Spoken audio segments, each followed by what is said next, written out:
नमस्कार दोस्तों, दिन भर की बड़ी खबरों में आपका स्वागत है। कांग्रेस सांसद राहुल गांधी ने अपनी वोटर अधिकार यात्रा के दौरान गुजरात मॉडल पर सीधा हमला बोला। उन्होंने कहा कि बीजेपी जिस गुजरात मॉडल की बात करती है, असल में वह भी चोरी करने का मॉडल है।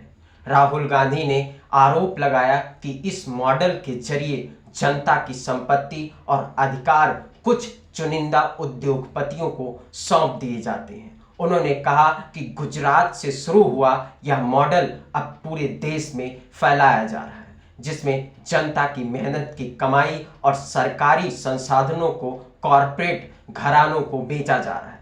राहुल गांधी ने दावा किया कि उनकी यात्रा का मकसद वोटर को जागरूक करना और लोकतंत्र को बचाना है। राहुल गांधी ने अपनी वोटर अधिकार यात्रा के दौरान बड़ा आरोप लगाते हुए कहा कि देश में संगठित तरीके से वोट चोरी की जा रही है। उन्होंने दावा किया कि मतदाता सूची में फर्जी नाम जोड़े जा रहे हैं और असली मतदाताओं को हटा दिया जा रहा है, जिससे लोकतंत्र कमजोर हो रहा है। राहुल गांधी ने कहा कि इस साजिश को जनता समझ रही है और इस वजह से लोग स्वेच्छा से उनकी यात्रा से जुड़ रहे हैं। उन्होंने इसे केवल राजनीतिक लड़ाई नहीं बल्कि लोकतंत्र और संविधान की रक्षा की लड़ाई बताया।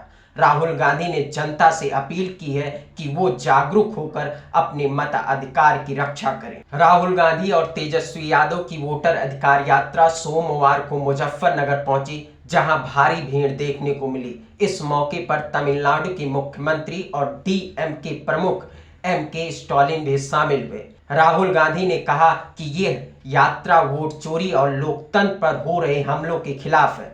तेजस्वी यादव ने बिहार की जनता से अपील की है कि वो इस आंदोलन को अपनी ताकत दें। वहीं स्टालिन ने कहा कि दक्षिण से उत्तर तक विपक्षी दल एकजुट होकर जनता के अधिकारों की रक्षा करेगा। मुजफ्फरपुर में यात्रा के दौरान माहौल पूरी तरह चुनावी रंग में नजर आया। बिहार के नालंदा जिले में सोमवार को उस वक्त हंगामा मच गया जब ग्रामीणों ने राज्य सरकार के मंत्री श्रवण कुमार पर हमला कर दिया।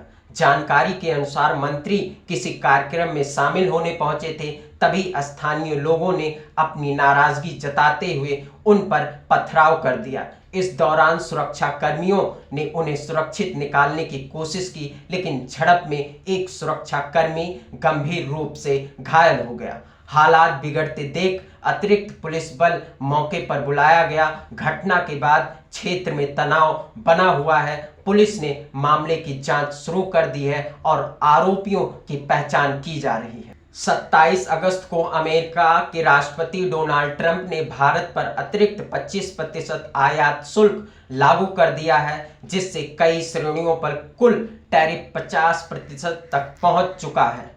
यह कदम रूस से भारत के कच्चे तेल की खरीद और रिप्रोकल टैरिफ आदेश के हवाले से नियोजित ठहराया गया।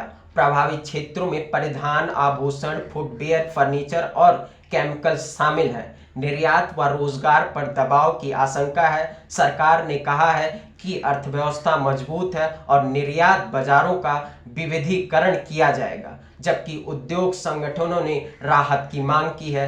अमेरिका भारत वार्ताएं नतीजा नहीं दे पाया, जिससे द्विपक्षीय व्यापार रिश्तों में तनाव बढ़ा। जम्मू कश्मीर के उपराज्यपाल मनोज सिन्हा मंगलवार को कटरा पहुंचे, जहां उन्होंने माता वैष्णो देवी नारायण अस्पताल में भर्ती घायलों से मुलाकात की। ये सभी लोग हाल ही में हुए हादसे में घायल हुए थे। एलजी ने डॉक्टरों से इलाज की जानकारी ली और घायलों के शीघ्र स्वस्थ होने की कामना की। उन्होंने प्रशासन को निर्देश दिया कि घायलों के इलाज और देखभाल में किसी भी तरह की कमी नहीं होनी चाहिए। सिन्हा ने पीड़ित परिवारों को हर संभव सहायता का भरोसा दिलाया और कहा कि सरकार उनके साथ खड़ी है। उनकी मौजूदगी से अस्पताल में मौजूदा परिजनों को भी सांत्वना मिली। समाजवादी पार्टी के प्रवक्ता अमित जमई ने प्रशांत किशोर पर बड़ा हमला बोला है। उन्होंने आरोप लगाया कि प्रशांत किशोर बीजेपी के एजेंट बनकर काम कर रहे हैं और हिंदू मुस्लिम की राजनीति को हवा दे रहे हैं।